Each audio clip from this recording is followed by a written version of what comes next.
नहमदुहु व नुसल्ली व नुसल्लिमु अला रसूलिहिल करीम। अम्मा बाद फ़अऊज़ु बिल्लाहि मिनश शैतानिर रजीम। बिस्मिल्लाहिर रहमानिर रहीम। क़ाल अल्लाहु तबारक व तआला फ़िल क़ुरानिल अज़ीम व फ़ुरक़ानिल मजीद व लक़द कर्रमना बनी आदम इन्नल्लाह व मलाइकतहु युसल्लूना अलन नबी या अय्युहल्लज़ीना आमनू सल्लु अलैहि व सल्लिमू तस्लीमा। बावाज़ बुलंद पढ़ना अल्लाहुम्मा सल्लि अला सय्यिदना व मौलाना मुहम्मदिन मादिनिल जूदि वल करम व आलिहि व बारिक व सल्लिम। हज़रात ज़ी वक़ार, मेरे लिए इंतहाई खुशबख्ती की बात है कि हमारे अकाबिर उलमा और ख़ुसूसन हमारे मोहतरम मुकर्रम जनाब फ़ख्रुल मशाइख़ डॉक्टर सैयद मोहम्मद अशरफ अल जीलानी अशरफ़ी ज़ीदा मजदहू के ज़ेर साए मुझे कुछ लबकुशाई करने का मौका मिला। दीगर उलमा भी मौजूद हैं और उलमा के सामने, अपने बड़ों के सामने बात करना ऐसा ही है जैसे सूरज को चराग दिखाना। तो बहरहाल चंद बातें हैं जो, चूँकि ये उर्स एक अज़ीम शख्सियत, एक अज़ीम बुज़ुर्ग, एक अज़ीम हस्ती का है जिनको दुनिया मखदूम सैयद अशरफ जहांगीर समनानी रहमतुल्लाह अलैह के नाम से जानती है। हज़रत की सीरत, हज़रत की ज़िंदगी और हयात पर इतना कुछ लिखा गया कि अगर हम बयान करते भी रहें, रोज़ाना भी बयान करें, तो शायद हज़रत की जो कैफियत है, उनका जो मकाम है, उसका अशर अशीर भी हम हक़ अदा नहीं कर सकते। ज़रूरत इस अमर की है कि हज़रत की ज़िंदगी का जो पैगाम है वो लोगों को बताया जाए। तो जैसा कि क़िबला हकीम साहब रहमतुल्लाह ने फरमाया कि मकाले में जो मैंने लिखा इल्हाद के हवाले से, देखें ये जो ज़माना है इस वक्त बड़े बड़े फितने हमारे दरमियान मौजूद हैं और उन फितनों में एक बहुत बड़ा फितना इल्हाद नामी फितना है।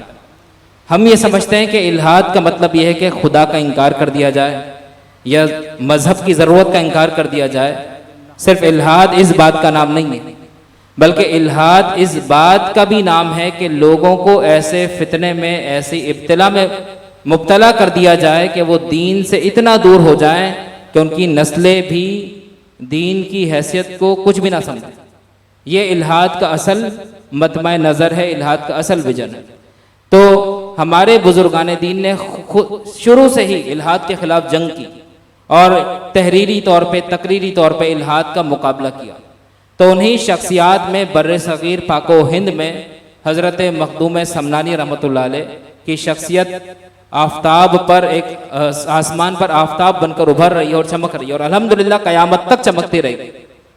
जो खानकाही इल्हाद आया, खानकाहों के अंदर जो बिदात, गलत नज़रियात उस दौर में राइज हुए, तो हज़रत मखदूम समनानी रहमतुल्लाह अलैह ने तहरीरी तौर पर अपना एक मकाम ज़ाहिर फरमाया और लताइफ़ अशरफ़ी लिखकर जो इस्लाम की जो मबादियात थी, जो फंडामेंटल ऑफ दीन थे, उनको बाकायदा आपने तहरीरी तौर पर उम्मत के सामने रखा कि अगर हम उसको सही तौर पर समझें, पढ़ें, तो अल्हम्दुलिल्लाह कभी भी हम अपने नज़रियात से और अपने अक़ीदे से कभी भी हट नहीं सकते। ये मखदूम समनानी रहमतुल्लाह अलैह का बड़ा बेहतरीन उस वक्त कारनामा था, जो लताइफ़ अशरफ़ी, जो एक शरई एनसाइक्लोपीडिया है, आपने लिख कर क़यामत तक मुसलमानों को ये पैगाम दिया कि कितने ही फितने आ जाएं, कितनी ही आफात आ जाएं, दीन मुखालिफ जितने ही नज़रियात फैल जाएं, अगर तुम बुज़ुर्गों से वाबस्ता रहोगे, नबी सल्लल्लाहु अलैहि वसल्लम की सुन्नतों से वाबस्ता रहोगे, तो दुनिया का कोई भी फितना तुम्हें दीन से दूर नहीं कर सकता। ये मखदूम समनानी रहमतुल्लाह अलैह की ज़िंदगी का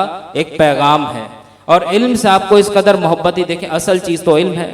जब नबी सल्लल्लाहु अलैहि वसल्लम के पास एक शख्स आया और उसने कहा, या रसूलल्लाह, मैं चाहता हूँ कि सबसे बड़ा आलिम बन जाऊँ, तो दोस्तों हमारे नबी सल्लल्लाहु अलैहि वसल्लम जामिउल कलाम है। आपने एक जुमले में ऐसा जवाब इरशाद फरमाया जो असलुल उसूल है। हुजूर ने फरमाया कि अगर तुम सबसे बड़े आलिम बनना चाहते हो तो तकवा इख्तियार करो, तकवा इख्तियार करो। तो तकवे का मतलब क्या है?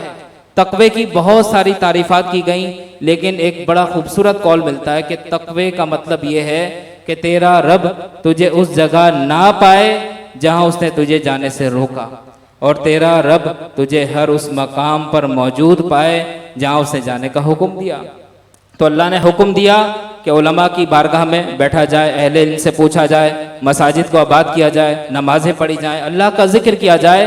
तो जब हम मखदूम समनानी रहमतुल्लाह अलैह की ज़िंदगी को पढ़ते हैं, उनकी सीरत का मुताला करते हैं, उनकी शख्सियत पर गौर करते हैं, तो हमें यही पैगाम मिलता है कि जब अल्लाह ने फरमाया वलक़द कर्रमना बनी आदम, तो ये कर्रमना बनी आदम में जो एक आफताब और महताब बन के चमक रहे हैं इल्म की दुनिया पर, वो मखदूम समनानी रहमतुल्लाह अलैह, जिन्होंने तरीक़त में, तसव्वुफ़ में, शरीयत में हर गोशे पर ऐसी मेहनतें की और ऐसी यादगार छोड़ी कि जब हम उससे वाबस्ता हो जाते हैं तो कोई फितना हमारे करीब नहीं आता। तो हिंद और पाक के अंदर जिन बुजुर्गों ने इल्हाद के खिलाफ कोशिशें की, काविशें की, उनमें हज़रत मखदूम समनानी रहमतुल्लाह अलैह का जो तज़किरा है वो हमें आसमानों पर आफताब की तरह चमकता हुआ मिलता है। तो अकाबिर उलमा के सामने इतना भी बोल लेना, ये मैं समझता हूँ मेरे लिए एजाज़ की बात है। बस आखिरी बात ये कि मेरे लिए दुआ फरमाएं, अल्लाह ताला जो कुछ कहा उसे कबूल फरमाए और इस खानवादे से हमें वाबस्ता रहने की तौफीक अता फरमाए। अल्हम्दुलिल्लाह सिलसिला आलिया अशरफिया वो वाहिद सिलसिला है कि आपको जो भी यहाँ पर इस सिलसिले से वाबस्ता जो भी खुलफा में मिलेंगे वो आलिम दीन होंगे।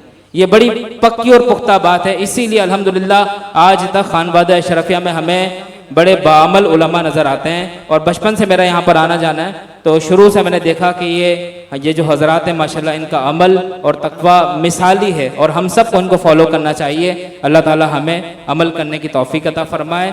व आखिर दावाना अनिल हम्दुलिल्लाहि रब्बिल आलमीन।